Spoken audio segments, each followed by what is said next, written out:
स्वागत है आप सभी का पाठ्य पुस्तक रिमझिम भाग 4 के पहले पाठ में। यह एक सुंदर सी कविता है। कविता का शीर्षक है मन के भोले भाले बादल। इस कविता को लिखा है कल्पनाथ सिंह ने। कवि ने बादलों के भिन्न भिन्न रूपों और आकारों का वर्णन इस सुंदर सी कविता में किया है। बादल भोले भाले हैं और मन से भोले हैं। आपने सुना होगा बच्चों कि बच्चों के लिए कहा जाता है कि बच्चे बहुत भोले हैं, मासूम हैं, उनके मन में छल कपट की भावना नहीं होती। वैसे ही कवि ने बादलों के इसी रूप का वर्णन किया है कि बादल बहुत ही मासूम, भले, अच्छे हैं। क्यों?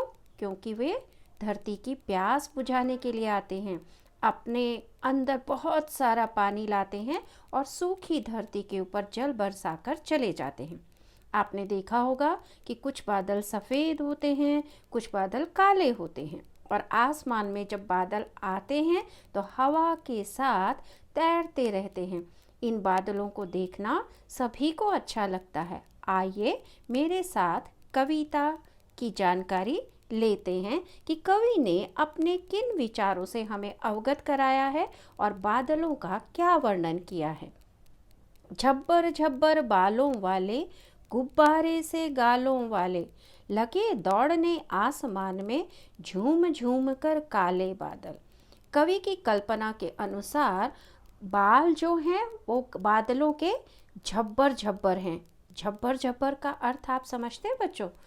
ऐसे बाल जो बहुत ही घने होते हैं, घुंघराले होते हैं और बहुत ही सुंदर दिखते हैं। तो कवि ने यहाँ पर ऐसे ही बालों का वर्णन किया है कि बादलों के बाल झब्बरदार हैं, गुब्बारे से गालों वाले। और बादलों के गाल कैसे हैं?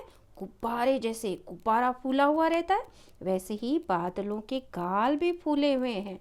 बच्चों आप देख सकते हैं कि गुब्बारे शब्द में और झब्बर शब्द में आधा ब और पूरा ब, एक ही व्यंजन 2 बार आया है।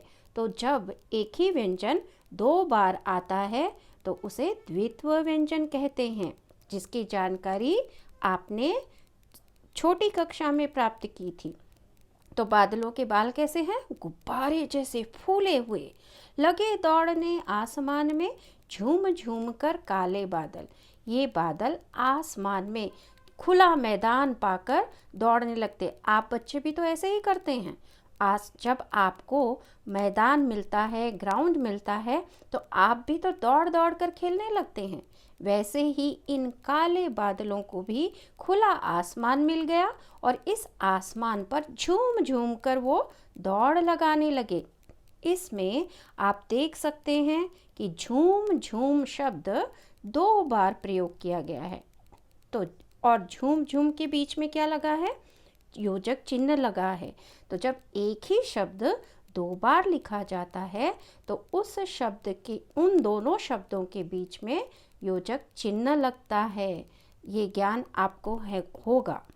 कुछ जोकर से तोंद फुलाए, कुछ हाथी से सूंड उठाए, कुछ ऊंटों से कुबड़ वाले, कुछ परियों से पंख लगाए।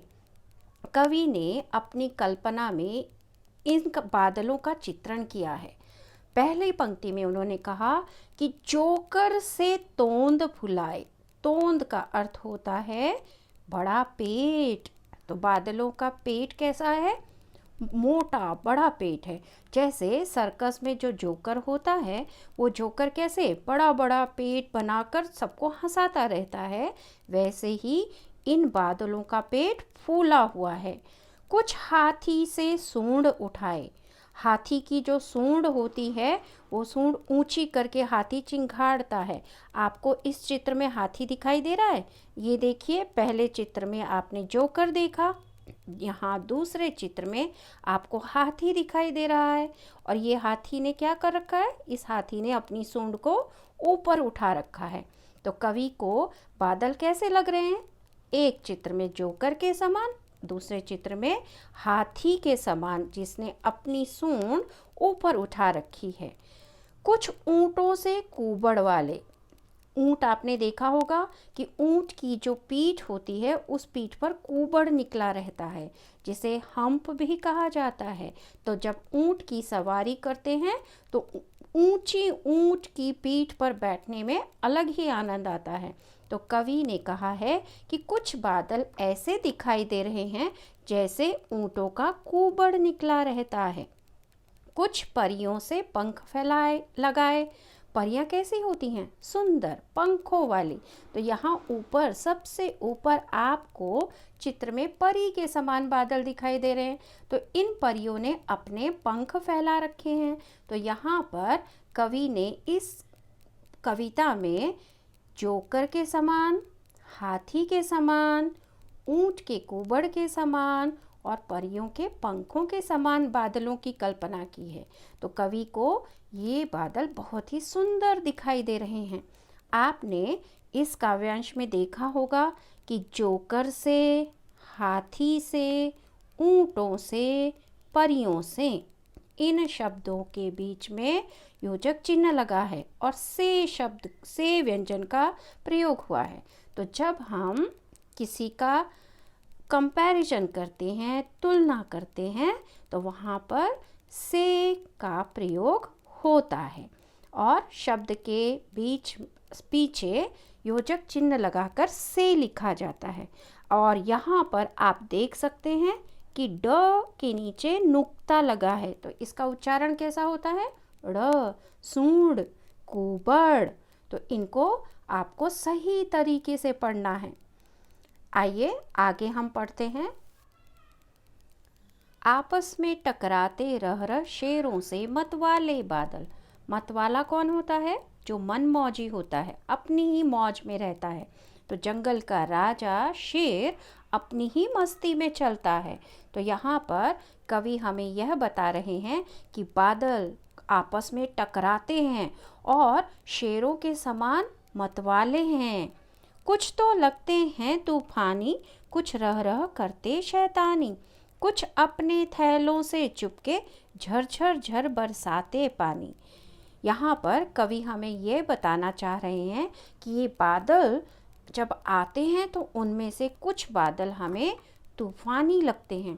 तूफानी क्या होता है? तूफान जब तेज हवा के साथ, गरज के साथ बादल आते हैं और मूसलाधार बारिश करके चले जाते हैं, तो ऐसे बादलों को कवि ने तूफानी कहा है कि तूफान की तेज हवा के साथ वो आते हैं। कुछ रह रह करते शैतानी।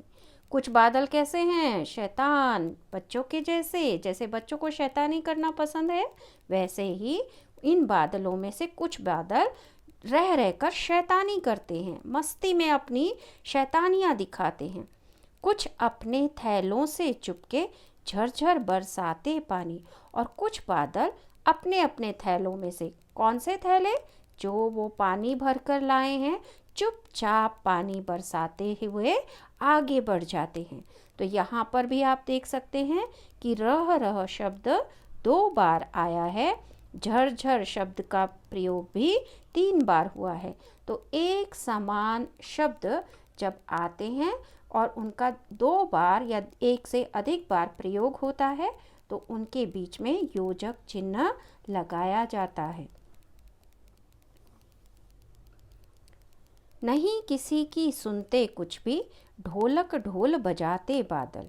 ये बादल कैसे हैं? अपनी ही मस्ती में चलने वाले, इसलिए ढोलक ढोल, जैसे ढोल बजता है और ढोल के नगाड़ों की आवाज़ें आने लगती हैं, वैसे ही बादल भी जोर जोर से आवाज़ करते हैं, गर्जना करते हैं और गर्जना करते हुए आगे बढ़ते जाते हैं। रह रह कर छत पर आ जाते, फिर चुपके ऊपर उड़ जाते। कभी कभी ज़िद्दी बन करके बाढ़ नदी नालों में लाते, फिर भी लगते बहुत भले हैं मन के भोले भाले बादल। रह रह कर छत पर आ जाते, यानी हवा में तैरते हुए वो हमारे छतों के ऊपर दिखाई देते हैं। और जब हम अपनी छत पर उन्हें देखने के लिए आते हैं तो चुपके से ऊपर उड़ जाते हैं, हवा के साथ और ऊंचे ऊपर बहते हुए चले जाते हैं। कभी कभी ज़िद्दी बनकर बाढ़ नदी नालों में लाते, यहाँ पर कवि क्या कहते हैं कि बादल भी जिद करते हैं और ऐसे जिद्दी बन जाते हैं कि बारिश एक बार जब बरसना शुरू करते हैं, आप इस चित्र में देख रहे हैं कि यहाँ पर छम छम पानी बरस रहा है, बादलों से पानी जो है बारिश के रूप में धरती पर आ रहा है, लेकिन इतनी तेज वर्षा हो रही है कि ये वर्षा बंद नहीं हो रही, मानो बादल जिद्दी बन गए हैं। और इनकी जिद के कारण जब पानी इतना बरसता है तो नदी नालों में बाढ़ आ जाती है। बाढ़ क्या होता है?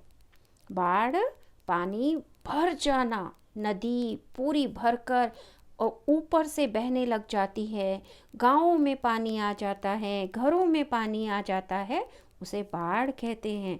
तो नदी नाले सब भर जाते हैं, फिर भी लगते बहुत भले हैं।